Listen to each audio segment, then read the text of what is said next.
Here as well. I think, okay, sure.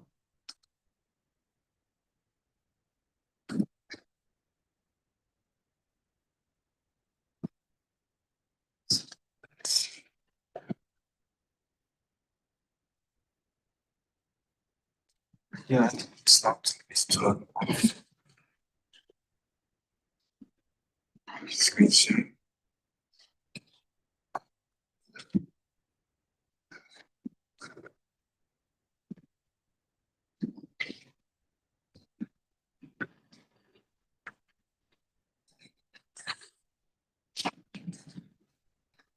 Wow. Thank you so much. Absolutely. Uh,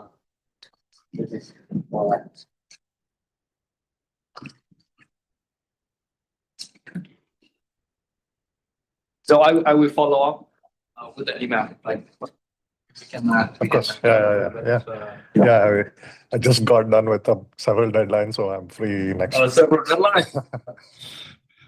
So, where you usually submit it to your work? Mainly the AI conferences. Yeah. Primarily AI conferences. So sometimes the security conferences like I see. SMP, CCS, that kind of stuff. Yeah, today I'll be talking about some work which came in SMP. Yeah, I see. Yeah. Can you check your So you get your NSF career from where? CISC or CIF. CISC? Yeah, CIF. this? Oh, CIF. Yeah. Also CCF, right? Nowadays, I had one SATC grant, which got SATC. but Seed grant. medium, Oh, okay. but it got terminated. SATC. Yeah, last week because of The budget cut. no, NSF decided to terminate all grants related to misinformation. Okay. Misinformation. Misinformation. Oh. Yeah, I probably like one of my collaborator also got terminated from SATC medium as well. Like also like fake news detections, that kind of information. Right. So like it's so bad. Yeah. It's so bad. I don't know, like, the landscape will be, Yeah. so Especially all this deepfake stuff falls into misinformation. And that's that's just the reason why. One of the reasons why, like, I also reached out to get funding from industry as well. Yeah.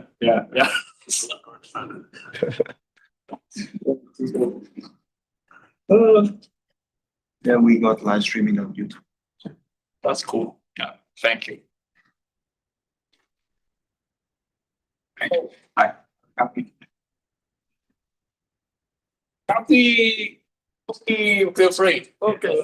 Sure. Yeah, let's go. Hello. Hi, Chinmay, nice to meet you.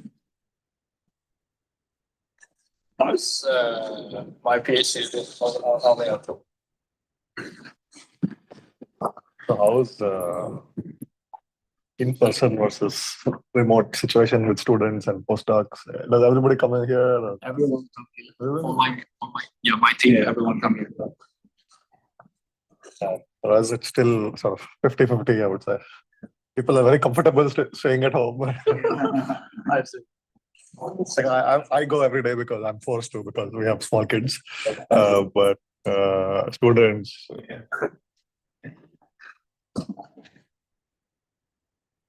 You think is your office in the Quran building or you're in? I'm in Thailand, so I'm in Brooklyn. Yeah, so I go the other direction.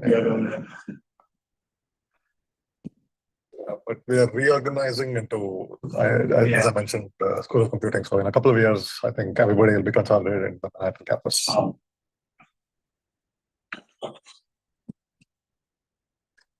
Can you stay outside? Let me check. Okay. Listen. Hold it.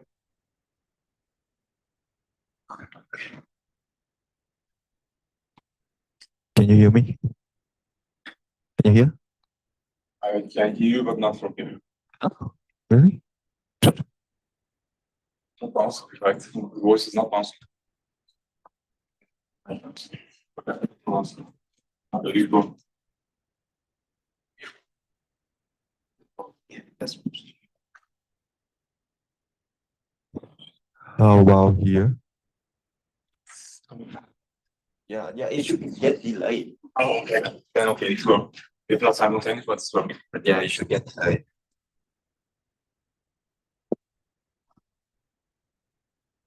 So your hiring season is done. Faculty or I think so. We trying to close the deal, the final one, next week. Okay. Yeah, so basically month. So let's see.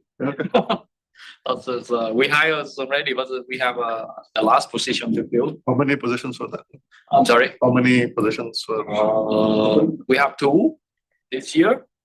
Yeah. Computer science we have 4. We have 6. It has been that for several years. So, Yeah, because many still shut down like middle of. yeah, but we Kept it going. keep rolling. We're hungry, so.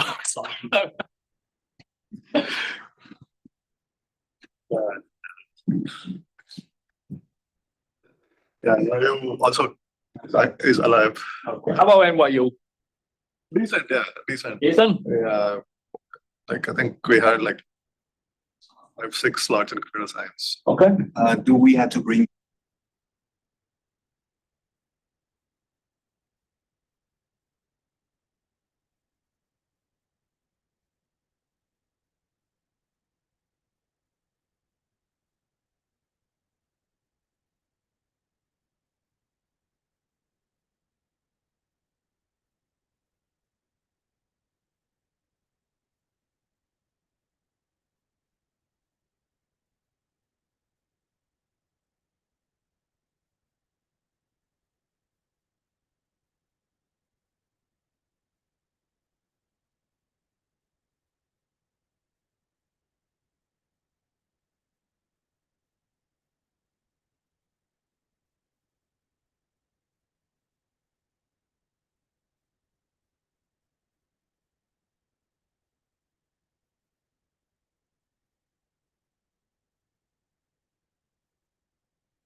Typically, how many people will show up?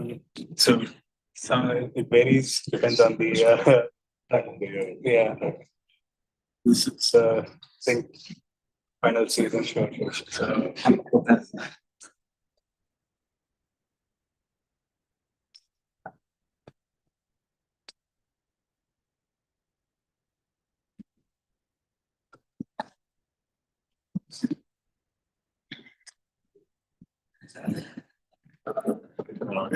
Last question.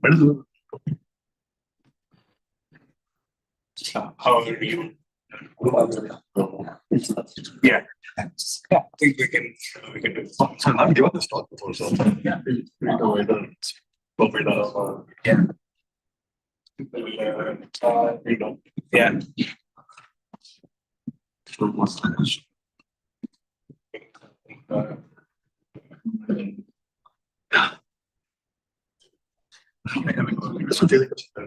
Yeah, and so science and watermarking. So yeah, something. Do that. Exploitation or exploration, but I have a problem, I think, with theory actually.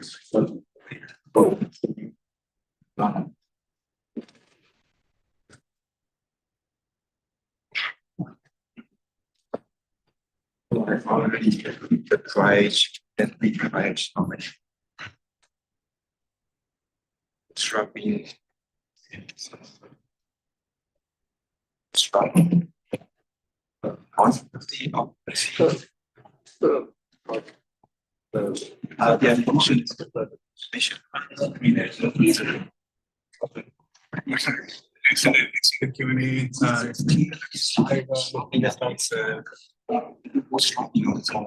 Sometimes should go for the recording.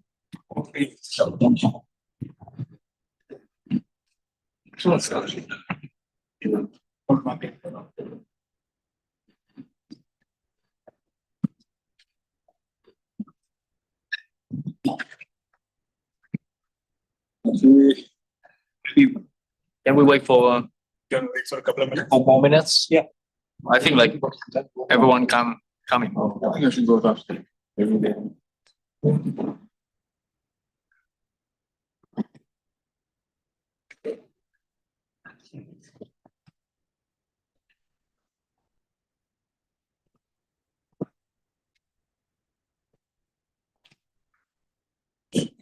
Build the over they fall. You said some of some undergrads also. That's right. How are you? Yeah, good. Okay. Learn for that one.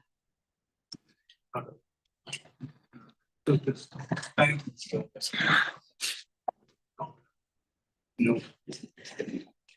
Oh, that's how, okay, I guess you deliberately. Yeah.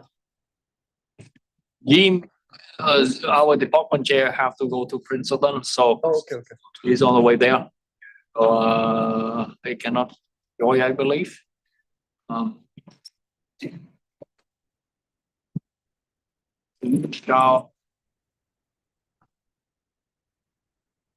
yeah, maybe in this room.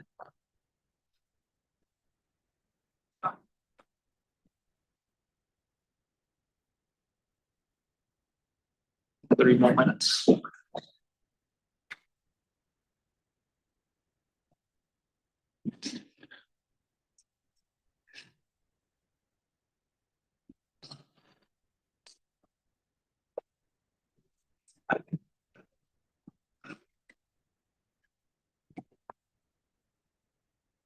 Yeah, sure.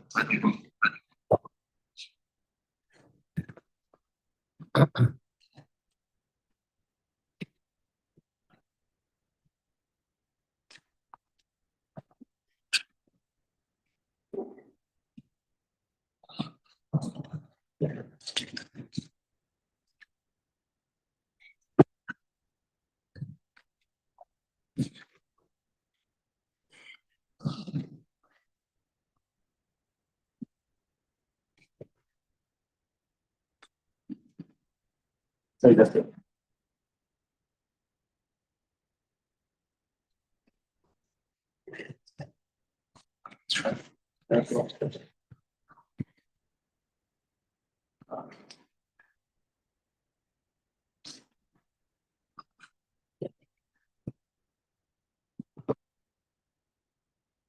Okay. All right. Thanks everyone for joining us today. Today we're joined by Chinmay Hegde. He's an associate professor at NYU Tandon in CSE and EC. He works on a lot of interesting problems, foundational aspects of machine learning, applications to computational imaging, materials design, plant science, and today he's going to be talking about AI-generated content and detection methods for that.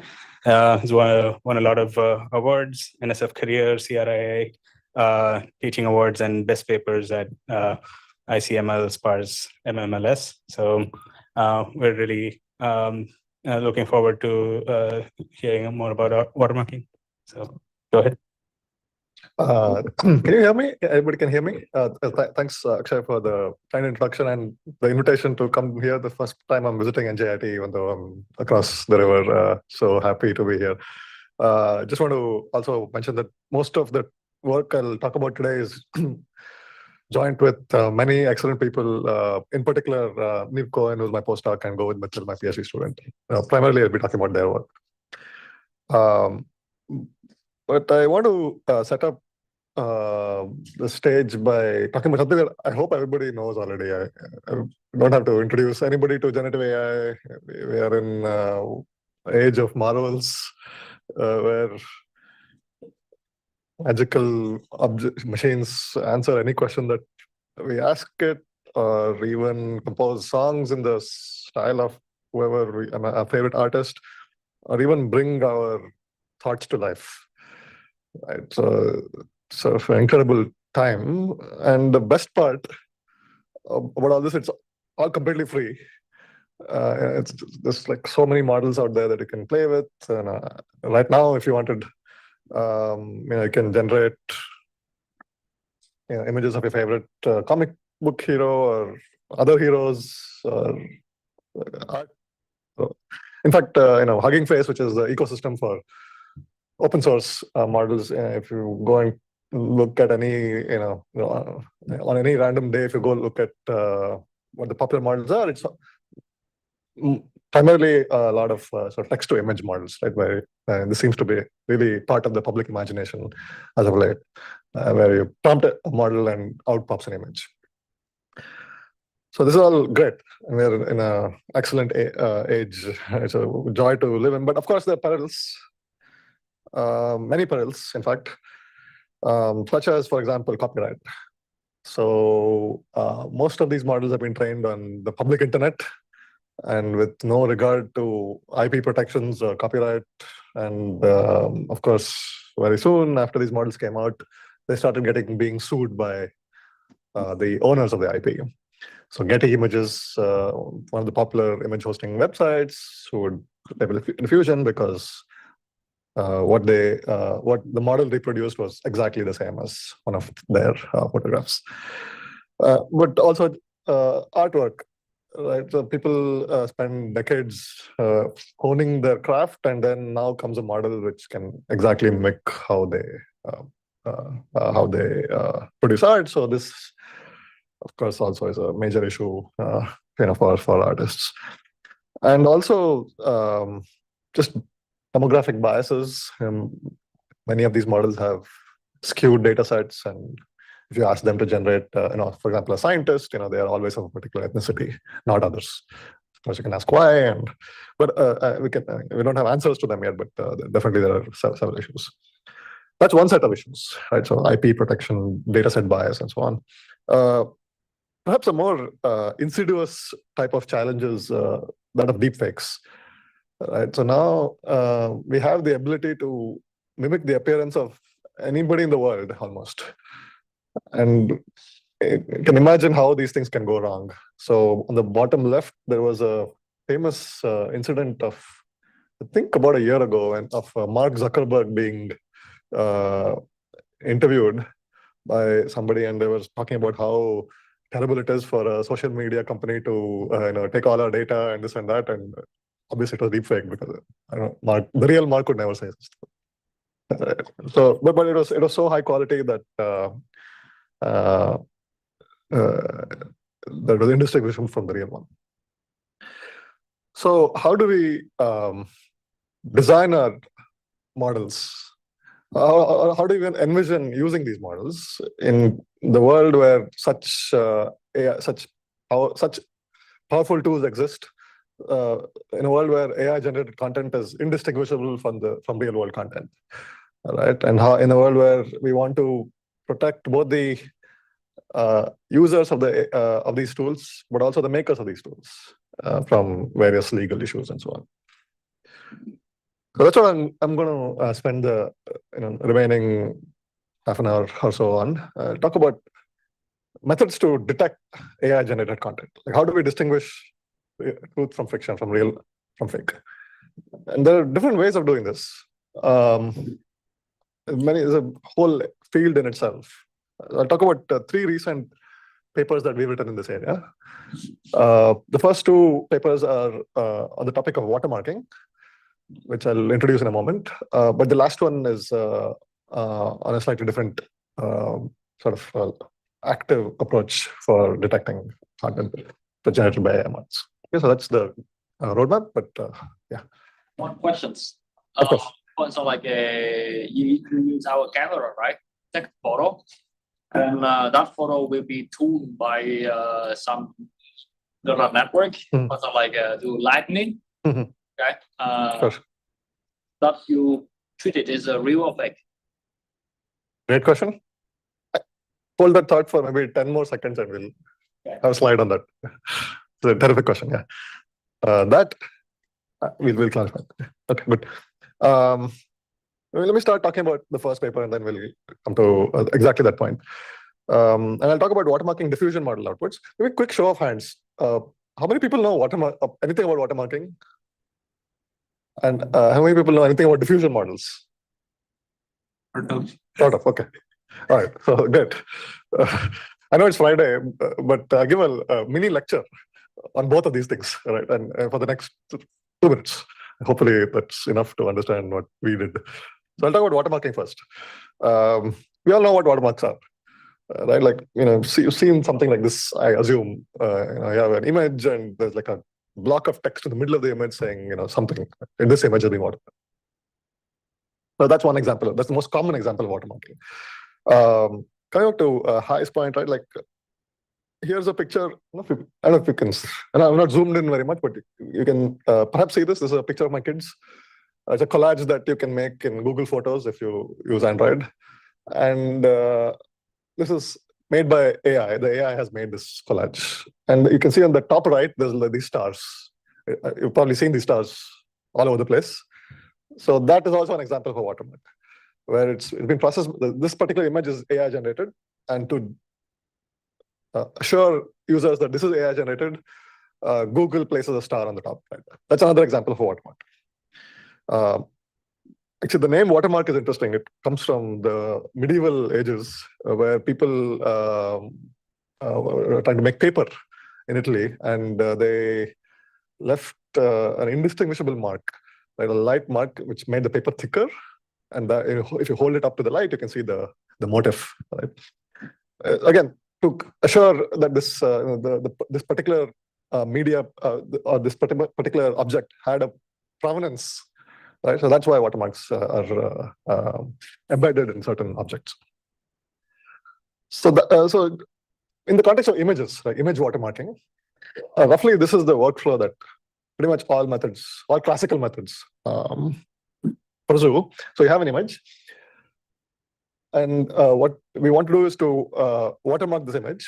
So typically, you can either just work with the pixels directly, but what is often done is transform the image into some other domain, like the Fourier domain, the frequency domain, and then embed a watermark in the frequency domain. Now, why is this done? I mean, typically it's done because we don't want the watermark to be perceptible. We don't want, for example, the giant block. I don't know about you, but I find giant blocks of text obscuring an image somewhat annoying. So ideally, we would like an imperceptible watermark. And this is often achieved by doing the watermarking in the frequency domain. So you now get a watermarked image, which is very similar to the original image. But then we also want to assure that a particular image has been watermarked. So there's always also a detection stage where now if you give me a watermarked image, verifying that it is indeed it does indeed possess the watermark. So there is a extraction process where you again do the reverse transform and reverse engineer the watermark from the image. And this is physically the same step as taking the piece of paper and holding it to the light. So this is the sort of general workflow for any classical watermarking system, right? And hopefully this makes sense. So what are the properties of a good watermarking system? I would argue that there are 4 desiderata, right? One is its low distortion, meaning that you take an image and I watermark it, I shouldn't change the image too much. I think that makes sense. The second is verification, as we discussed. You give me a watermarked image, I need to make sure that I need to confirm that it's actually being watermarked. Because it's imperceptible, it cannot obviously, it's not a trivial step. So you need to design methods for verification. But there are 2 other requirements for a good watermark. One is that it has to be robust to removal, meaning that, for example, if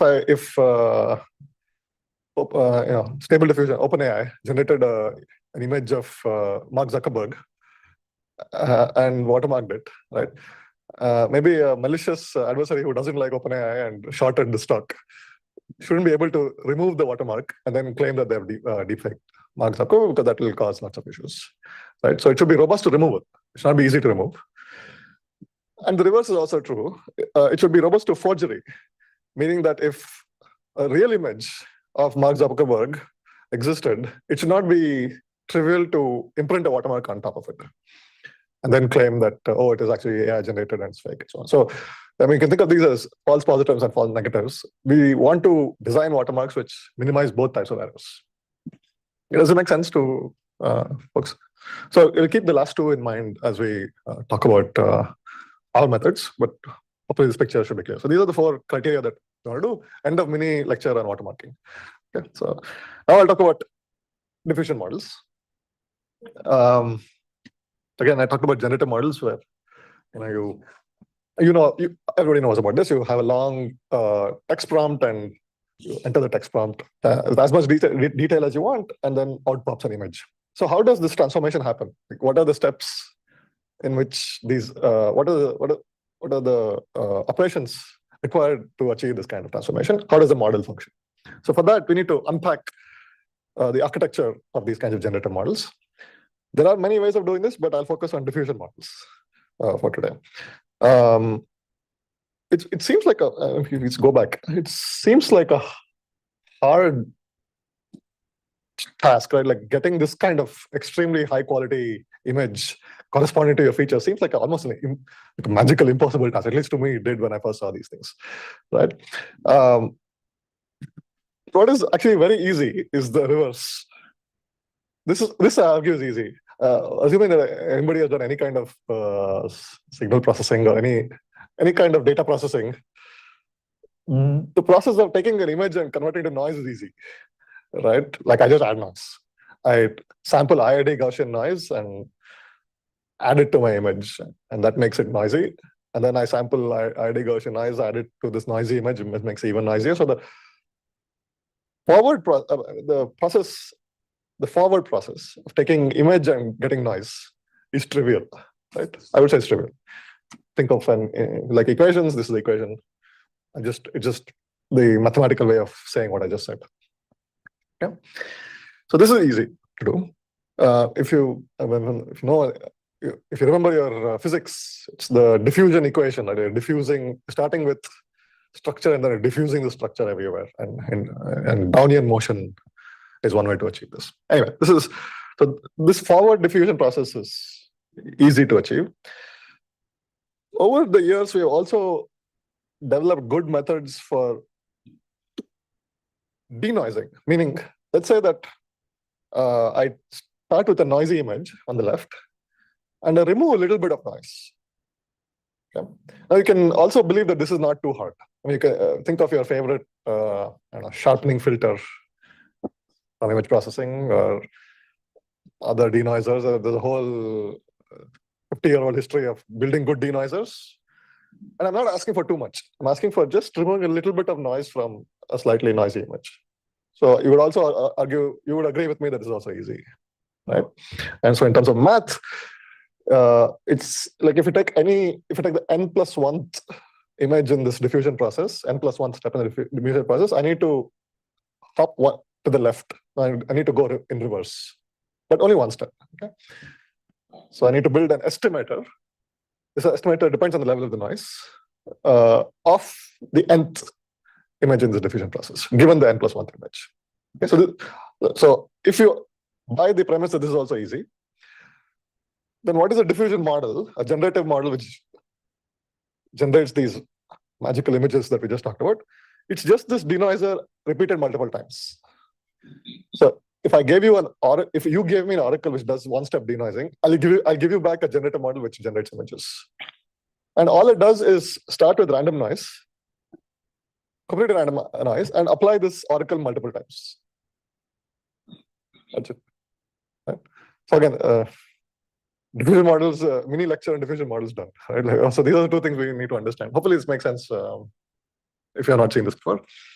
So now we can start with nothing and get high quality magical images out of it using diffusion models.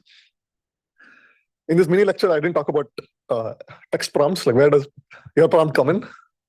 Right now, there's no control over what you get, right? But there's natural ways to control the output, which we'll come to later. But the key takeaway that I wanted to highlight here is just the fact that you start with noise.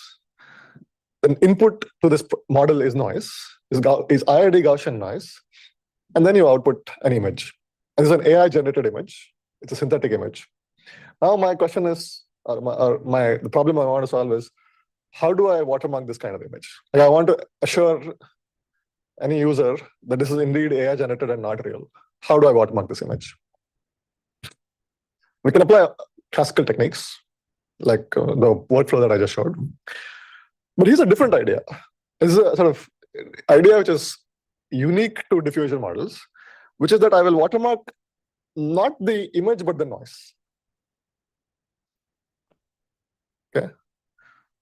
This is specific to diffusion models, right? Like, but because the diffusion model takes noise and gets image, maybe the advantage is to watermarking the noise instead of the image. So if you start with a seed, a random seed, or a random noise vector, I will imprint a watermark on the random noise vector.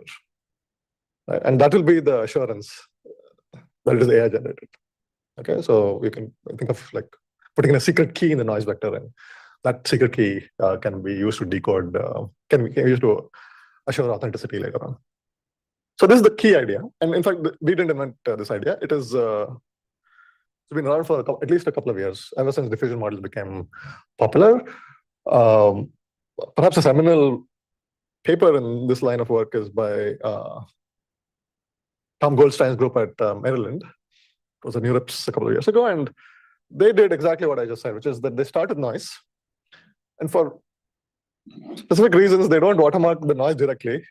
They do a Fourier transform and embed the watermark in the domain, and then transform it back. Why is that? Well, Fourier transforms have, if you remember, again, signal processing, they have nice invariances. They have they're shift invariant and to some extent rotation invariant if you do 2D Fourier transforms. And because you want to retain watermarks even if the images are rotated and shifted, that's why you do this watermark in the Fourier domain. Okay, so hopefully that makes a little bit of sense at least, right? But why is this good? Well, if you now, because I remember it should be robust to removal, right? So if an adversary wanted to remove the watermark by, maybe what they can do is like turn it upside down and say, oh, this is a different image, so no watermark. But actually the watermark persists. So so this kind of procedure is robust to transformations of simple transformations of images, hard to remove. So therefore you can decode the watermark. Okay. So so this method is great. It's robust to perturbations, but not robust to forgery. Remember, we had two requirements, right?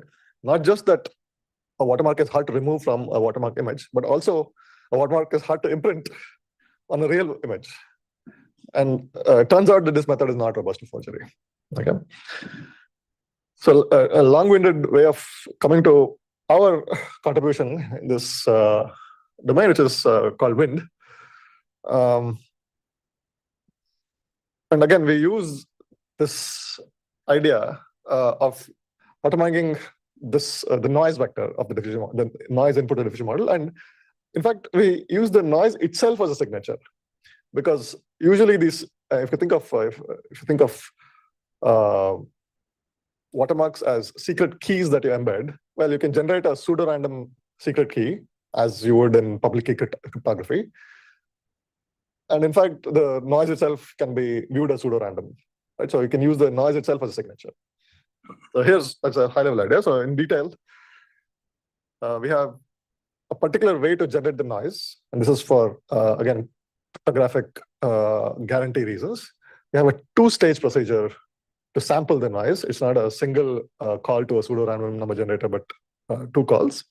But once you do that, you can use the randomly generated noise vector as input to your diffusion model and generate the image.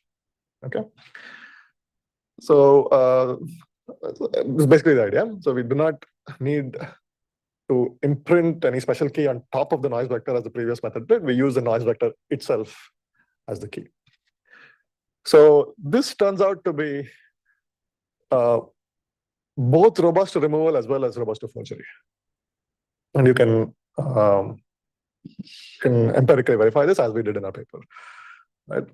So it at the same time, it's also distortion free, meaning that it is the same distribution as the original noise. So therefore, you get the same kind of outputs as you would if you didn't watermark. So it's distortion free by design.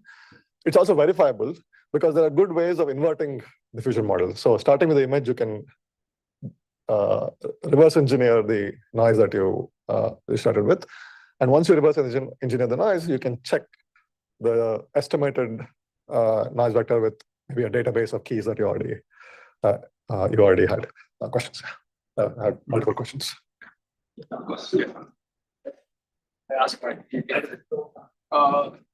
But what if the adversary adds another layer of noise before like verifying it? It's like it's not removing the watermark, but it's basically changed into a different application with the same. Yeah. In the next slide, I'll show you empirical results where we are robust to those kinds of perturbations. So it is robust to a perturbation attack. Yeah. In fact, I'll show you right now. Here's a slide. It's a big table, but I think the key column to look at is the third column from the right, which is basically noise attacks. So you add noise and try to verify it, and we get 100% verification. Yeah. Do you have any predictions for this? Yeah, let me explain.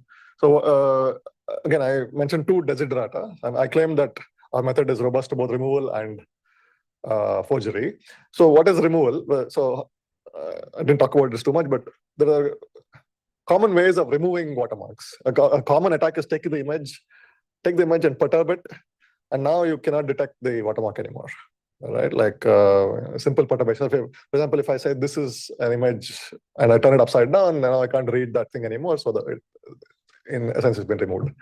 Right? So you can do simple geometric transformations to an image, and these are common attacks for watermarking. And here each column is a different type of transformation.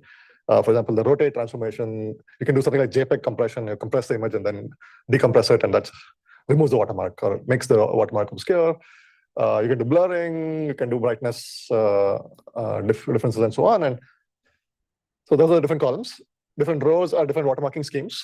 So I talked about tree-ring before. Ring ID is a sort of slightly better way of implementing tree rings. And the wind methods are different variations or different instantiations of our approach with different parameters. So higher numbers are better.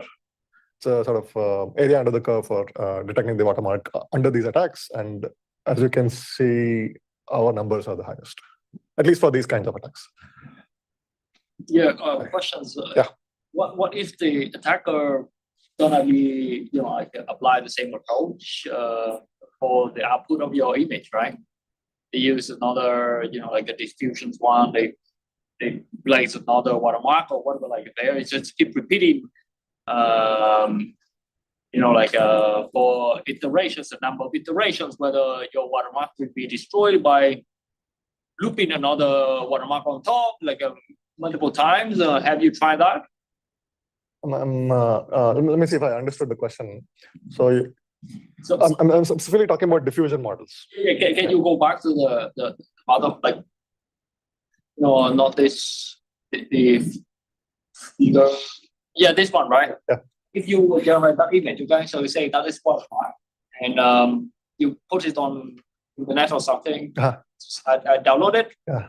and then like I apply exactly the same process that you're doing, but I'm gonna repeat it for 100 times. Okay? Because you say that is all the same, like distribution is distortion free. Yeah. At least it's been like I'm gonna just place multiple watermark, like different one that I have full control, right? To basically manipulate that watermark image, but using the same process that you're doing over there. So at the end, theoretically, like I can still get a very high quality image, but by looping that image multiple times. Let me see if I understand the loop part. So this is a noise to image generator model. So I'm specifically talking about generator models which look like this. So it takes in noise. It's a generator model like how stable diffusion functions. It takes in noise and produces an image. Maybe you're talking about other types of. So this one I put into a diffusion. Right. This is not a conditional generator model. These are not conditional. Yeah. So this is not a conditional generator model. So it's not from the image, but like I can use that image and fit into the diffusion process, right? I get the noise and I fit it. Basically, I fit it to that process again. Uh-huh. Yeah, and I can do that, right? I block the descriptions from the image to the noise. Right. And it's created like a loop like this. Okay? Right.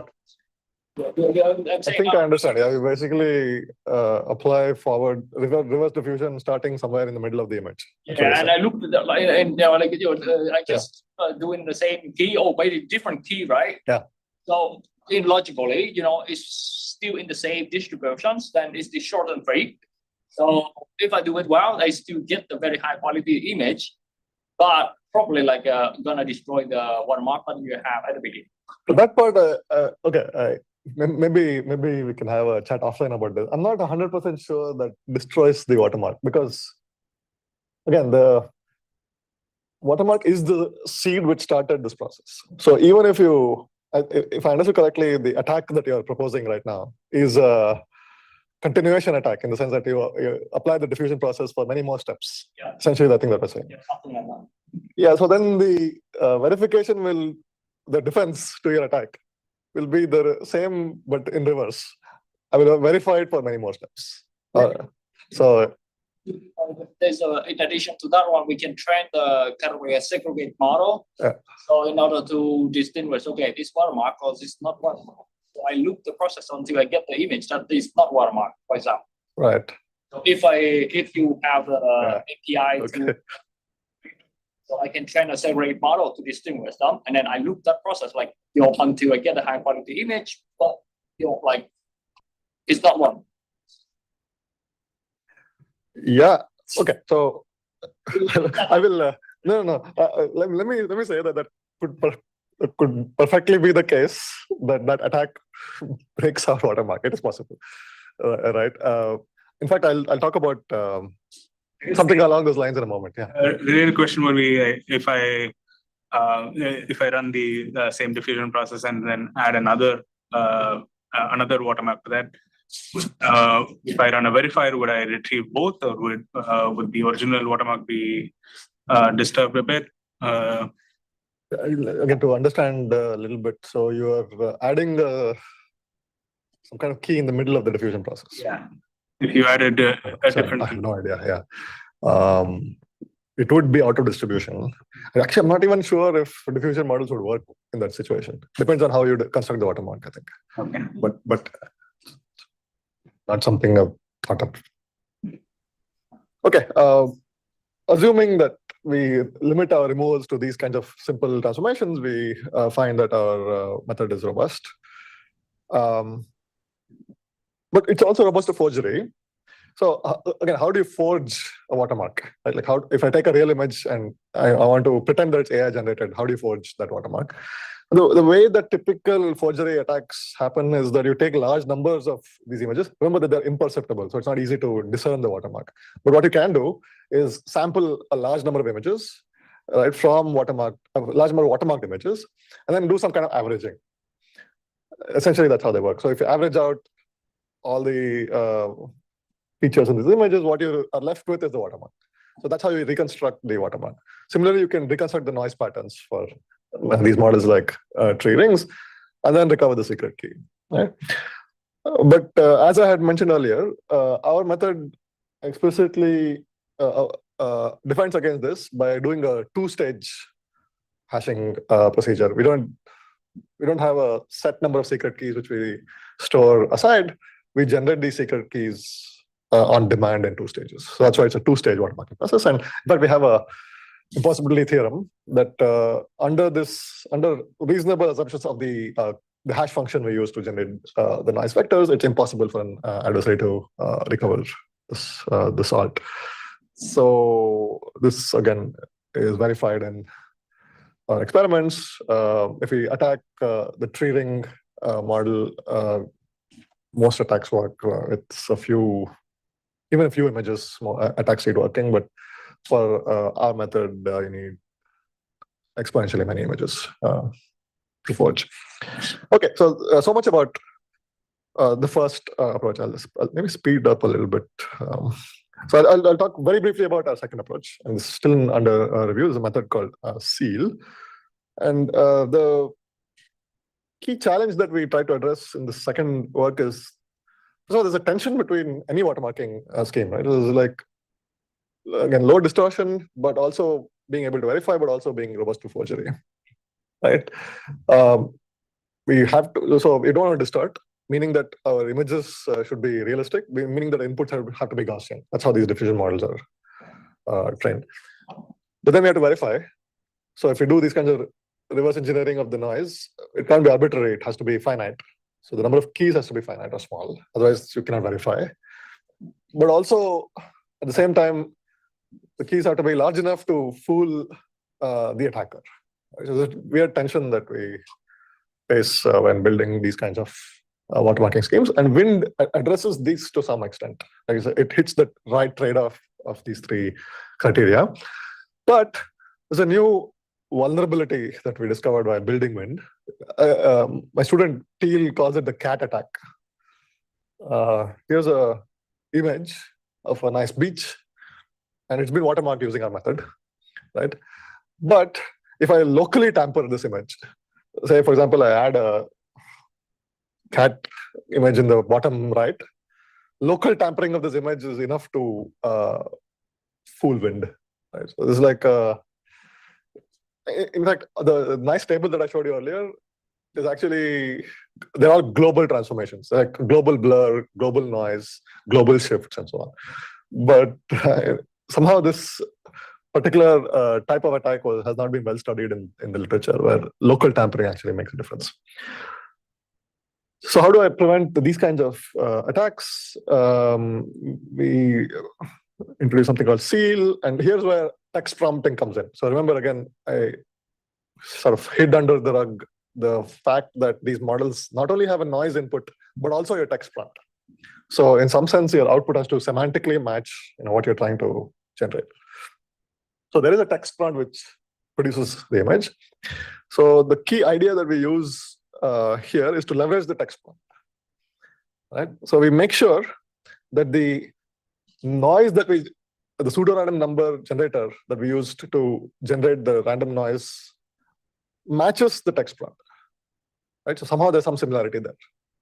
Okay. So there's a semantic, the semantics of the prompt is used to guide the noise generation.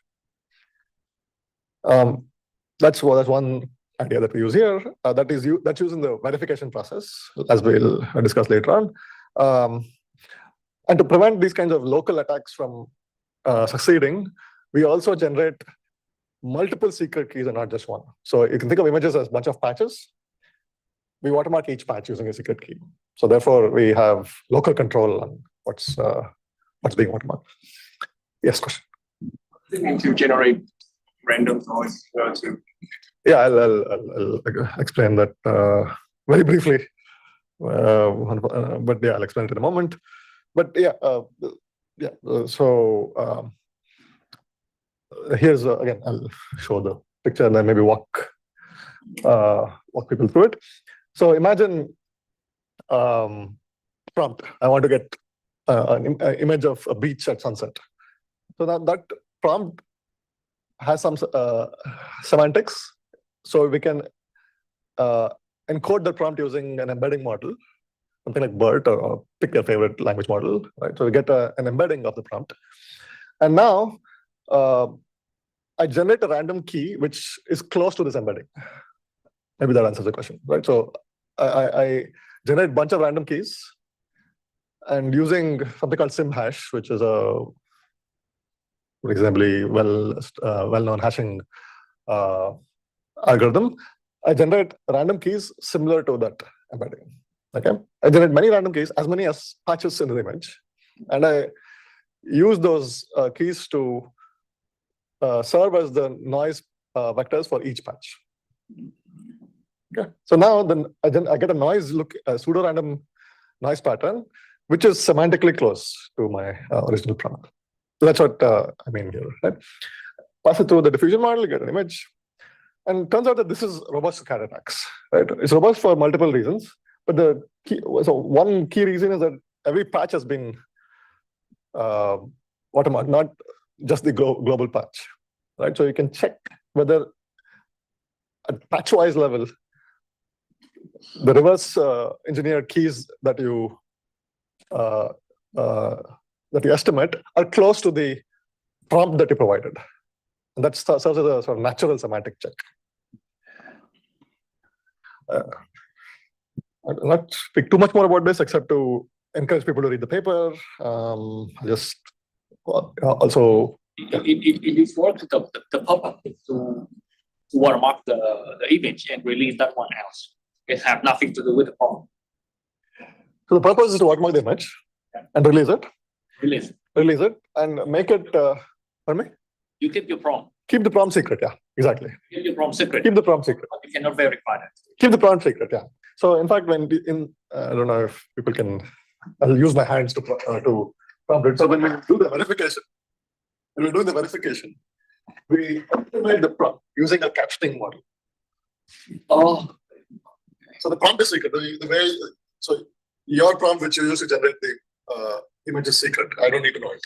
During verification, I estimate your prompt using captioning. And pass it to the same embedding model and look at closeness of those estimated prompts and your true prompts. What if I'm trying to fool the captioning? Yeah. Right? What if I'm being attacked in real time. It's not cat versus the dog? Yeah. Your cat attack was the hair turned into a dog. So what are you going to do with that? I don't know. Good question. Good question. Yeah. Perturbations on part of the image and you don't know it. Will this work? Yeah, this will work. Yeah, this will work. So it has. So let's assume that your perturbations are localized to maybe bottom right patches. In this case, that's the example here. But I apply a perturbation only to the bottom right because I'm checking keys at the patch level. I can detect exactly the patches which are being tampered with. In fact, maybe the picture here might. Here's a picture. I don't know if you can see the picture. The image on the left is a nice image, but tampered with a cat in the middle. And during the verification process, you can see that exactly those patches have been tampered. The patches in the middle. And so simple sort of Euclidean distance tests between the reconstructed noise and your original noise can be used to. I don't know if that answers your question. Yeah. Very good questions. But yeah, to make the point that the method is also robust to removal, I'm running out of time. How much more time do you think we have? Or keep going? Okay, okay. We have one more set of things to talk about. So, all right, I'll just say that this works. It works in a bunch of different cases, but so much about watermarking, right? So I talked about watermarking so far, but I made several assumptions. Not just me, but the field makes several assumptions. The basic assumption is that you assume that the model owner is willing to watermark. Now you can compel the model owner through law. You can compel OpenAI to watermark every image that you generate using OpenAI API or something like that. Fine. But the reality is that there are already very good models which are open source, which you can use to generate whatever you want. I mean, and there's no such thing as watermarking those models. I mean, you cannot watermark Stable Diffusion. It's already public. What do you do with those? With such, I mean, we're already in the world where generative AI is proliferated and cheap and everybody can use it. Like then the whole idea of watermarking those models doesn't make much sense anymore. Right? So the threat of deepfakes is extremely alive, regardless of everything that I just talked about. Yeah, so how do we make sure that Mark Zuckerberg cannot be deepfaked? I mean, we can maybe make sure that cannot be deepfaked using OpenAI models starting today. That can be done using the techniques I discussed, but not in general. So to address this particular point, I propose doing something else. Everybody has used CAPTCHAs. What are CAPTCHAs? So CAPTCHAs are active challenges that you provide. So you think that something is fake, somebody is fake. You want to ask them to confirm their identity or prove their authenticity. So you issue a challenge to make them prove their authenticity. Right? So that's a traditional CAPTCHA. So now think of somebody in the deepfake setting, somebody maybe doing a Zoom call, maybe it's an interview for a company over a Zoom call, and they're faking somebody else. They deepfake their appearance and they're faking somebody else. Right? But then this is a setting where it's interactive. So the person who is conducting the exam can issue challenges to make sure that the participant can prove their authenticity. Right? They can issue challenges, which is different from detection, mind you. Right? Detection is passive. Here I'm talking more like an active scheme where the imposter has to be on their toes in order to succeed. Right? So you flip the burden back on the imposter, and that is the idea behind challenge response. Right? So it's an intervention which degrades the environment and degrades deepfakes. Okay, so for example, a simple example is you're talking to somebody you don't believe that they exist or they are not real, or they are real but they're deepfaking somebody else. One question you can ask them to do is to perform a non-trivial action, right? Maybe move their head backwards and so on. And this turns out that it degrades deepfakes. Okay? As opposed to a passive challenge, you can also do passive challenges where you don't ask them to do anything, but you still manipulate the environment somehow. Right? Maybe you illuminate their face, right? And there's like a change in contrast, and that also degrades deepfakes. But yeah, so how do you make this work? Well, if you look at the deepfake pipeline, I won't talk too much about this, but think of several stages needed to deepfake somebody like Tom Cruise. We examined each stage of this pipeline and looked at the weak links, and then came up with the taxonomy of different physical actions which target certain parts of these pipelines. For example, head movements really mess up their face detector. All right, turns out that the detectors assume that your face is, it's a headshot which is frontal. If you change the angle of the face detectors don't work anymore. Right? So if you're using a face detector to build a deepfake, that's that kind of action can degrade. So had a whole new data set for deepfakes research, responsibly constructed, and interested in this area, you can play with it. I just want to quickly just show you some videos, right? So for example, if you can see any of this, nope, people can see this? Yeah, you can see it, right? So you can see now, bottom is basically a deepfake of the person on the left. And I don't know if you can click it on again. don't know what I'm clicking. No idea. Yeah. Oh, here. Okay, good. So if I ask the person to move their head, so this is the real person on the left, on the top, and they're trying to mimic the appearance of this person here. So if I ask this person to move their head to the left, you can see that there are noticeable, visible artifacts to deepfake pipelines, right? Or similarly, if I ask them, maybe I think that they're faking somebody else's appearance, I ask them to cover half the face, and you can see that, again, visible artifacts can show up here. So this kind of active intervention is like a captcha that you provide to the participant. And if the participant is faking their appearance, this kind of challenge can break it. So you can build detectors around this. And I won't talk too much more except to say that this idea also works for audio, right? So I'm talking to a mic, but if I ask to cover my mouth, deepfake, voice deepfakes are degraded by these kinds of operations. So simple interventions can dramatically boost detection performance for these kinds of models. And this work has received a little bit of media attention as well. Okay, I think I'll wind up. To summarize, urgent need to separate true content from fake content. And I talked about a couple of different approaches to do this. Wind and seal are watermarking approaches, and these leverage the intrinsic properties of diffusion models, because that's not the end of the story, and there are other kinds of challenges arise, and our challenge response systems leverage the limitations of real-time adaptation. I'll stop here.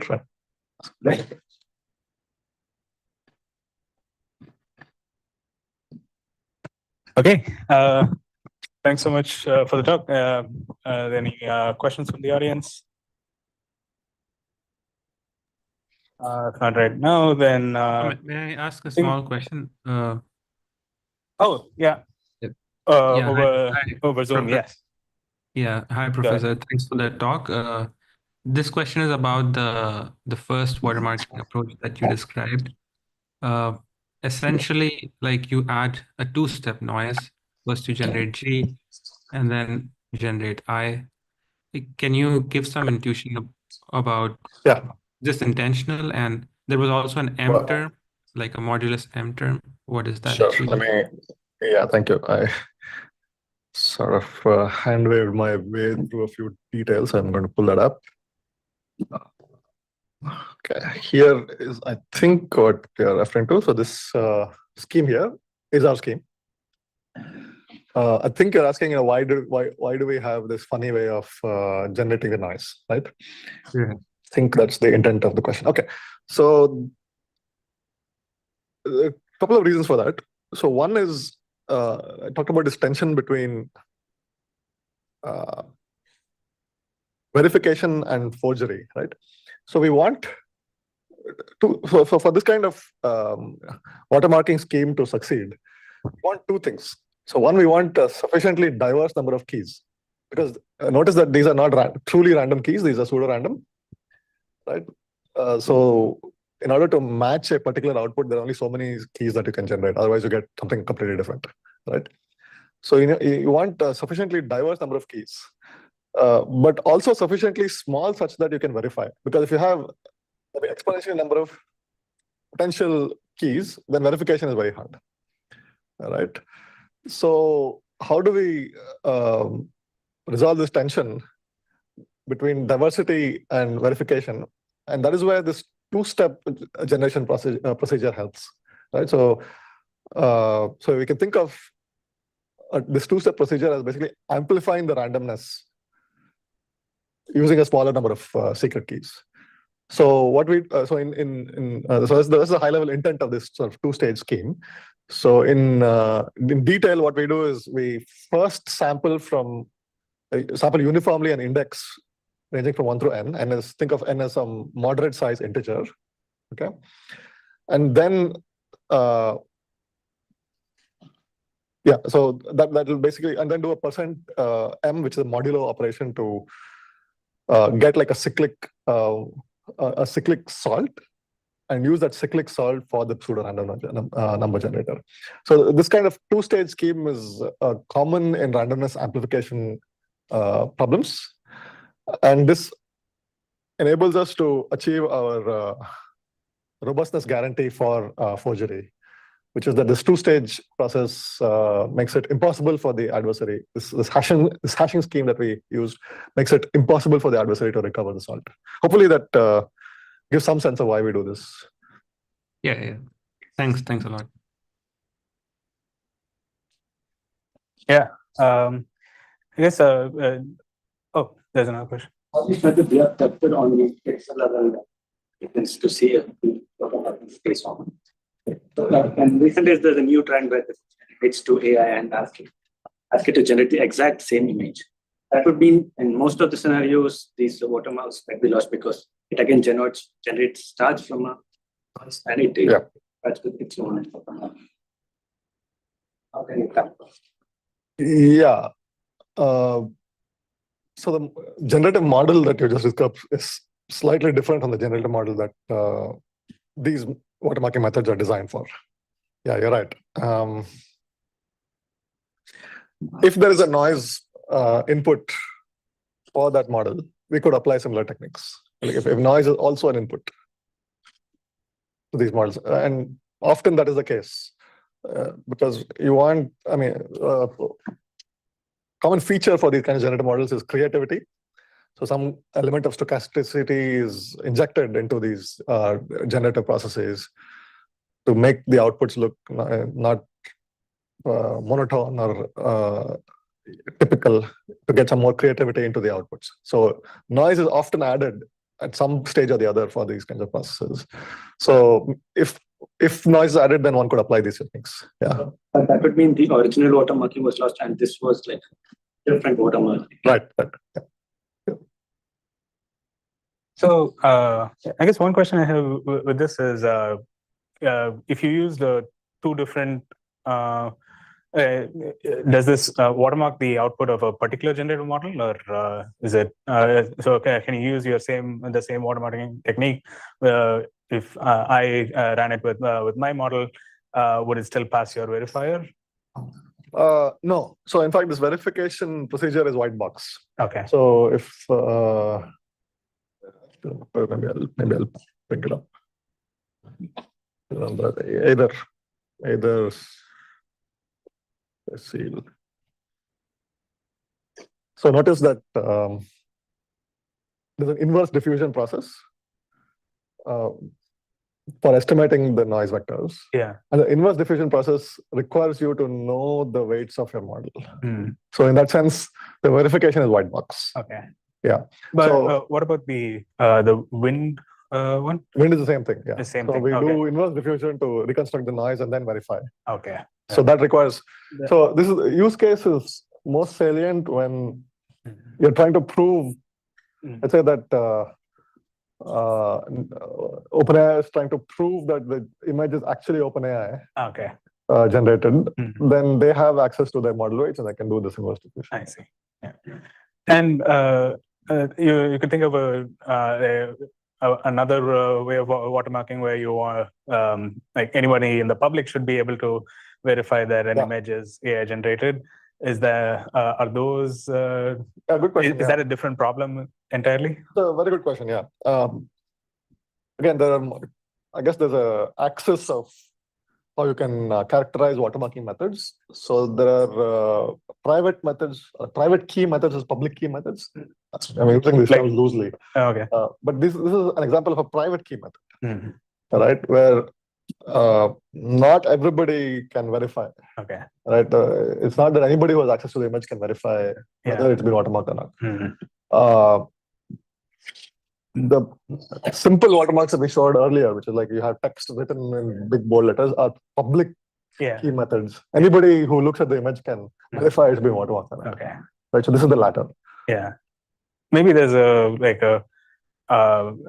those are more distortive. So maybe there's an axis of like how much public verification you can get with how much. Right. There is there are trade-offs there. Yeah.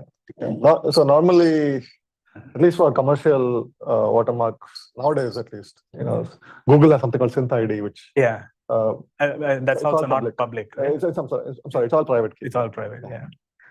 Okay. I guess one last question, a little more big picture. You're also from signal processing background or electrical engineering background.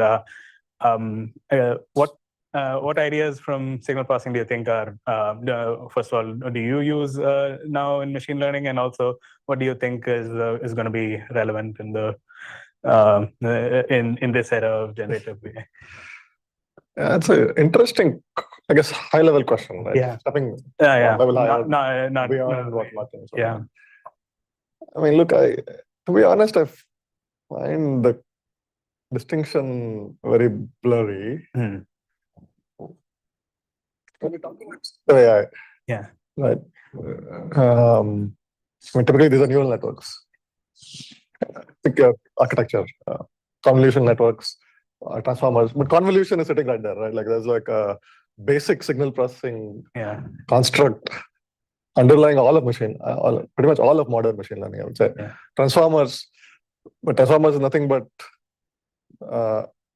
I would in putting on my signal processing hat, I would call it a shift varying filter. Yeah. Right. Many of these building blocks are all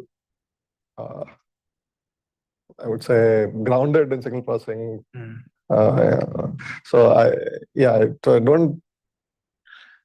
And where would we use signal processing tools? We use it all the time, right? Like we don't just think of it as. I guess we're sort of moving up the tree of abstraction, where originally signal processing methods were developed for audio images. You're working at pixel level or the raw audio level, and now you're able to, with neural networks and a lot more data, you're able to go up into more semantic understanding. Yeah, progress has happened over a period of time. Yeah. Right? And I mean, these architectures didn't come out of nowhere, right? Like somebody designed them, right? And there are inductive biases in these architectures, and these biases are all from signal processing, I would say. Yeah. Like it's very core to that. Yeah. Thanks. Thanks everyone for it. Oh, is there one more question? Is there any way to raise the aspect or watermark on audios and other kind of generative? Can we do similar things for? Any research going on? Okay, very good. So, a lot of research going on, and I think this is a very salient problem as of today. Specifically to images, right? Everything I discussed today was for diffusion models, right? Like where it is specific to diffusion models. For audio and for text, different modalities. The generative process is not diffusion based. It's usually autoregressive transformer, decoder only transformer. There, similar techniques do not apply. So we are actively looking into extending or building analogs of these methods for decoder only models, but there are fundamental engineering challenges there. So I think I would just say great question and lots of open problems there. Right. Thanks everyone.